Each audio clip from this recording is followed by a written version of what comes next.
कैसा है यहाँ पे? एकदम दुर्गम में चोटियां हैं, यहाँ ना खेती होगी, ना स्कूल खुलेगा, ना कुछ। लेकिन सामरिक दृष्टि से बहुत जरूरी है। युद्ध ऐसी स्थिति में अगर भारतीय सेना लेट से पहुंचेगी तो बहुत दिक्कत हो जाएगा। इसी सड़क को चौड़ीकरण का नेपाल विरोध कर रहा है। अब बताइए नेपाल यहाँ पे कौन सी खोल देगा? अपने तो 5 स्टार होटल खोलेगा।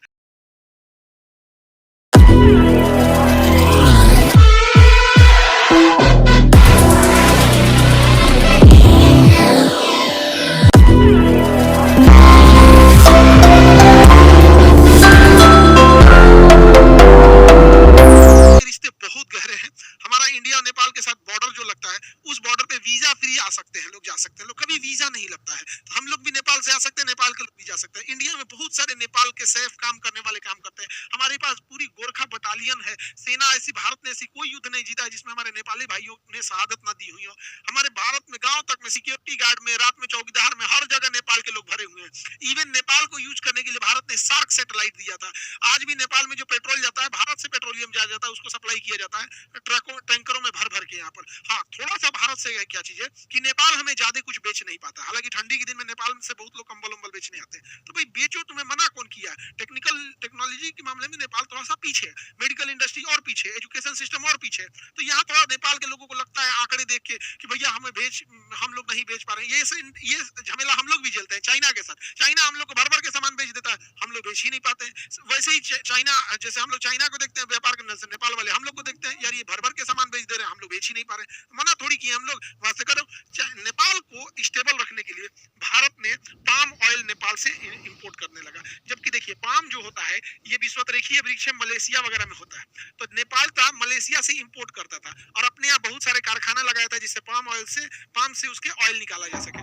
भारत ने कहा कि भैया तुम्हारे यहाँ लोगों को रोजगार मिला के लिए मजबूरी में वहां से खरीदता है। लेकिन इधर से मलेशिया जो था पाकिस्तान का गुण गाने लगा, तो हम लोगों ने नेपाल से कह दिया भैया तुम कहीं और से पाम लाओ, मलेशिया का रहेगा तो हम नहीं ले सकते यहाँ पे। तो ये चीजें क्योंकि बैलेंस करना भी हम लोग को बहुत ज्यादा जरूरी रहता है। अब काला पानी लेपुलेख लिम्पियाधुरा का जगह देखिए कैसा है यहाँ पे, एकदम दुर्गम में चोटियां हैं, यहाँ ना खेती होगी, ना स्कूल खुलेगा, ना कुछ। लेकिन सामरिक दृष्टि से बहुत जरूरी है। युद्ध ऐसी स्थिति में अगर भारतीय सेना लेट से पहुंचेगी तो बहुत दिक्कत हो जाएगा। इसी सड़क को चौड़ीकरण का नेपाल विरोध कर रहा है। अब बताइए नेपाल यहाँ पे कौन सी खोल देगा? अपने तो 5 स्टार होटल खोलेगा। लेकिन बस यही है, चाइना ने कुछ पैसे दे दिए हैं, रिश्ते खराब कर रहा है। भारत सरकार को भी सोचना चाहिए ऐसे जगहों को कुछ डिप्लोमेटिक ढंग से किया जाए। जैसे नेपाल से हमारा अच्छी दोस्ती है, जब हम बॉर्डर खोल सकते हैं नेपाल से, तो नेपाल को भी ये कह सकते हैं हम लोग कि भाई इसको कॉमन यूज के लिए हम लोग जगह रख लेंगे। देखिए जब तक इसका भारत सरकार कोई सोल्यूशन नहीं निकालेगी, नेपाल में यह एक राजनीतिक मुद्दा बना रहेगा कि हमारी सरकार आएगी तो हम काला पानी लाएंगे, लेपुलेख लाएंगे, लिम्पियाधुरा लाएंगे।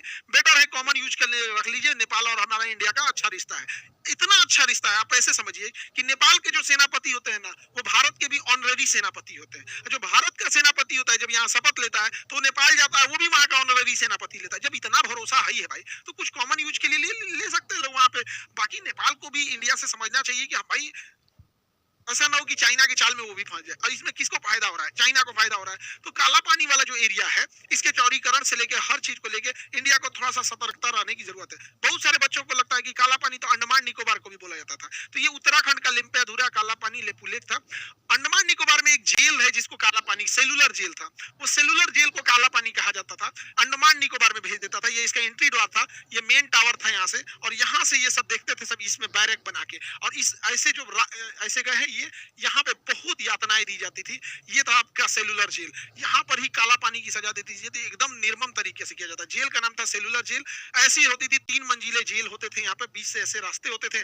और यहाँ पर कुछ ऐसे जिन्हें ज्यादा सजा देनी होती थी, उनका ये बैरक वगैरह ढक देता था, रोशनी तक नहीं आने देता था। इतना ज्यादा अत्याचार हुआ है। भारत में सबसे ज्यादा अत्याचार इसी काला पानी जेल में हुआ है। यहाँ ऐसे बैरक रख दिए जाते थे अंदर।